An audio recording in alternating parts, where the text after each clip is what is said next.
alors Jolof tey ñoo ngi julli si gannaaw bañ toogee biir gisuñu la nga ne bëggoo waxtaanagum ci li xew ci réew mi lu ko waral. mais loolu du dara damay sant yàlla di julli ci yonent bi di ziyaare ñëpp parce que moom moo tax ñu taxaw fi tey di ñaan yàlla mu def ci jàmm nangul ñu sunu koor def ko ci réew mi ndax jàmm jiitu lépp ginnaaw jàmm yàlla defal ñu juboo ci réew mi ñu ànd doon benn ndax kenn mënut a tabax lu day ni réew te ñëpp ànd ñu juboo doon benn dëgg la nag bu ñu nekkee ci réew kii mën naa gisee nii kii mën naa gisee neneen mais li am solo mooy lu mënti am ñu mën ko di ko waxtaanee ba ña nga xam ne ñoo war a trouver solution ñu trouver solution ñëpp mën cee ànd bu ci ñëpp àndul it ñu mën leen a bàyyi ñu def loolu. xam naa ni gëj ngeen ma gis dëgg la man ma di defee noonu ndax dama jàpp ni dafa am loo xam ne ñu ngi koy def ci réew mi man dama gis ni loolu du intérêt réew mi mooy bëgg di waxtaanee politique at bi yëpp bëgg nekk ci campagne électorale at bi yëpp di xuloo di xeexoo li ma jàpp mooy réew mu mel ni Sénégal dañ ko war a di liggéey kon li ñu war a waxtaanee mooy la nga xam ne moom mooy defar réew mi ci anam yëpp nag loolu moom ci la ñu nekk kon xam naa ni du yàgg ci fan yi di ñëw bu soobee yàlla yi nga xam ne yëpp jaar na fi dinañ ci wax sunu xalaat mais surtout wax ci li nga xam ne ñun moom lañ jàpp ni buñ ko defee yàlla mën naa gën a yombal mbir mi parce que loolu moo am solo non di wax ni lii am na fi wala lële def nañ ko loolu yëpp am na solo def bilan baax na xoolaat mbir mi baax na waaye it waxtaan ci li koy saafara je pense que moom moo gën a am solo loolu nag liggéeyu xalaat la du liggéeyu bés bu nekk rek ñuy wax loolu rek moo tax ñu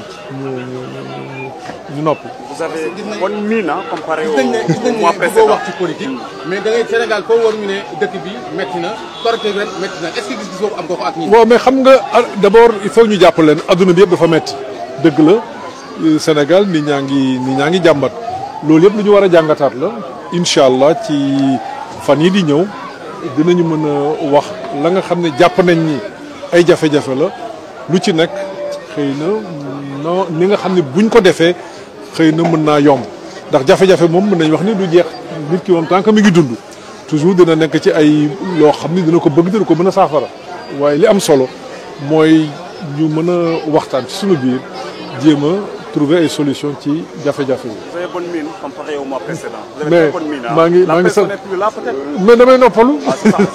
maa ngi noppalu jërëjëf. jërëjëf. Voilà, c'est bon.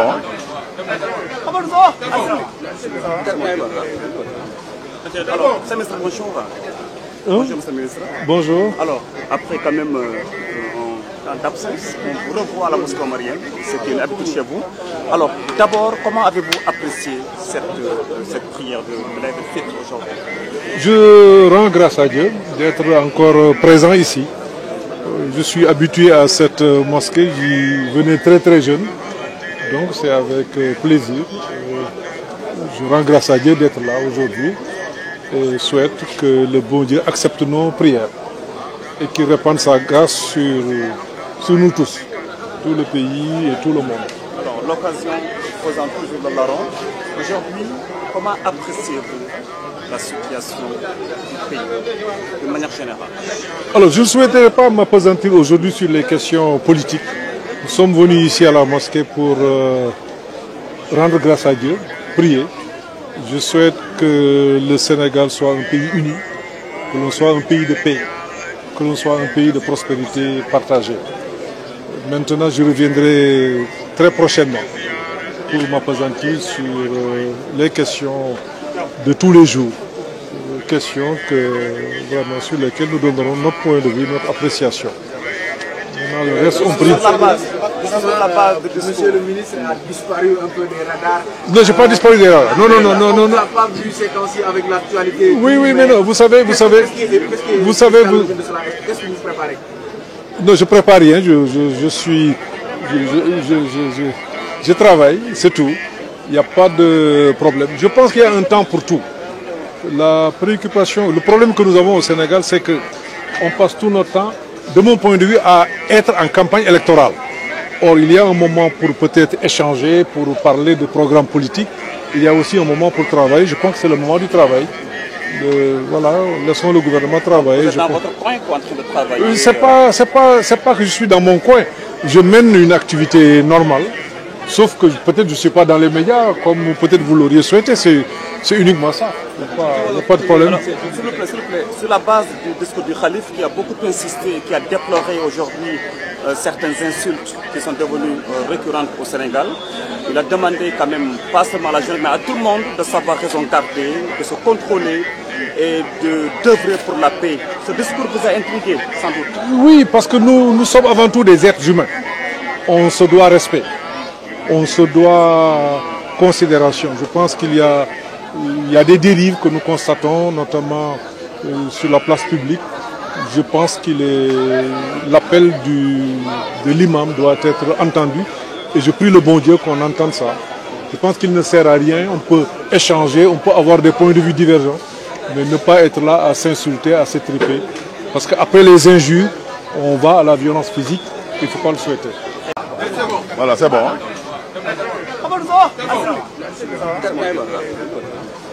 Alors, c'est M. bonjour.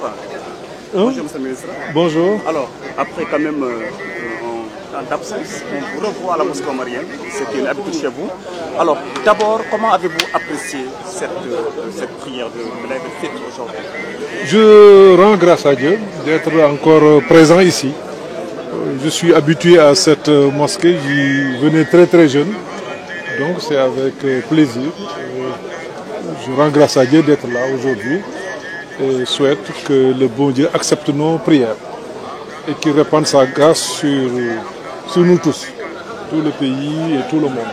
Alors, l'occasion faisant toujours le larron, aujourd'hui, comment appréciez-vous la situation du pays de manière générale?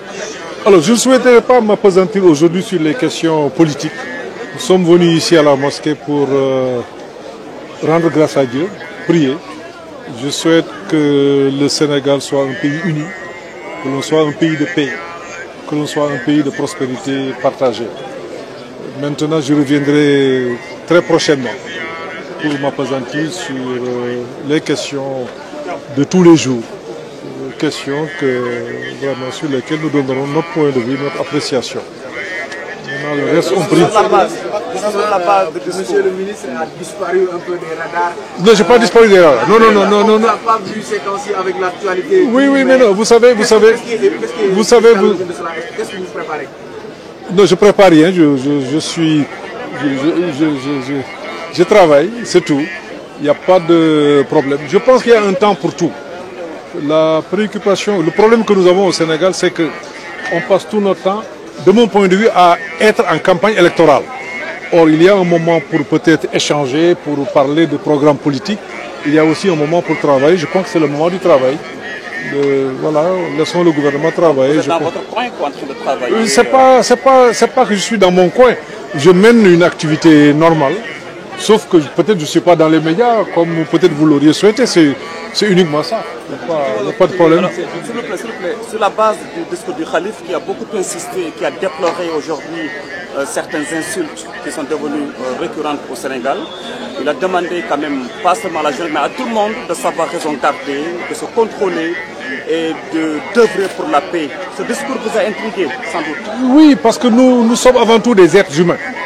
On se doit respect.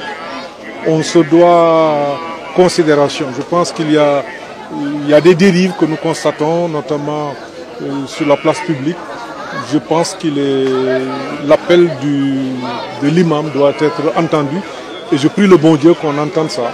Je pense qu'il ne sert à rien. On peut échanger, on peut avoir des points de vue divergents, mais ne pas être là à s'insulter, à s'étriper. Parce qu'après les injures, on va à la violence physique. Il ne faut pas le souhaiter. Alors, tey ñoo ngi julli ci gannaaw ban toogee biir gisuñu la nga ne bëggoo waxtaanagum ci li xew ci réew mi lu ko waral. mais loolu du dara damay sant yàlla di julli ci yonent bi di ziyaare ñëpp parce que moom moo tax ñu taxaw fi tey di ñaan yàlla mu def ci jàmm nangul ñu sunu koor def ko ci réew mi ndax jàmm jiitu lépp ginnaaw jàmm yàlla defal ñu juboo ci réew mi ñu ànd doon benn ndax kenn mënut a tabax lu day ni réew te ñëpp ànd ñu juboo doon benn dëgg la nag bu ñu nekkee ci réew kii mën naa gisee nii kii mën naa gisee neneen mais li am solo mooy lu mënti am ñu mën ko di ko waxtaanee ba ña nga xam ne ñoo war a trouver solution ñu trouver solution ñëpp mën cee ànd bu ci ñëpp àndul it ñu mën leen a bàyyi ñu def loolu. xam naa ni gën ngeen ma gis dëgg la man maa di defee noonu ndax dama jàpp ni dafa am loo xam ne ñu ngi koy def ci réew mi man dama gis ni loolu du intérêt réew mi mooy bëgg di waxtaanee politique at bi yëpp bëgg nekk ci campagne électorale at bi yëpp di xuloo di xeexoo li ma jàpp mooy réew mu mel ni Sénégal dañ ko war a di liggéey kon li ñu war a waxtaanee mooy la nga xam ne moom mooy defar réew mi ci anam yëpp nag loolu moom ci la ñu nekk kon xam naa ni du yàgg ci fan yi di ñëw bu soobee yàlla yi nga xam ne yëpp jaar na fi dinañ ci wax sunu xalaat mais surtout wax ci li nga xam ne ñun moom lañ jàpp ni buñ ko defee yàlla mën naa gën a yombal mbir mi parce que loolu moo am solo non di wax ni lii am na fi wala lële def nañ ko loolu yëpp am na solo def bilan baax na xoolaat mbir mi baax na waaye it waxtaan ci li koy saafara je pense que moom moo gën a am solo loolu nag liggéeyu xalaat la du liggéeyu bés bu nekk rek ñuy wax loolu rek moo tax ñu noppi. Vous avez bonne mine comparé au mois gis précédent. wax ci politique mais da ngay Sénégal foo war ñu ne dëkk bi métti na Korité ren métti na est-ce que gis-gis boobu am nga ko ak ñi. bon mais xam nga d'abord il faut ñu jàpp leen adduna bi yëpp dafa métti dëgg la Sénégal nit ñaa ngi jàmbat loolu yëpp lu ñu war a jàngataat la incha allah ci fan yi di ñëw dinañu mën a wax la nga xam ne jàpp nañ ni ay jafe-jafe la lu ci nekk xëy na non ni nga xam ne buñ ko defee xëy na mën naa yomb ndax jafe-jafe moom mën nañ wax ni du jeex nit ki moom tant que mi ngi dund toujours dina nekk ci ay loo xam ni dina ko bëgg dina ko mën a saafara waaye li am solo mooy ñu mën a waxtaan ci suñu biir jéem a trouver ay solution ci jafe-jafe yi. Vous avez bonne mine comparé au mois précédent. Vous avez mais très bonne mine. maa ngi La personne n'est plus là peut-être. mais damay noppalu. Ça se voit. maa ngi noppalu jërëjëf. jërëjëf.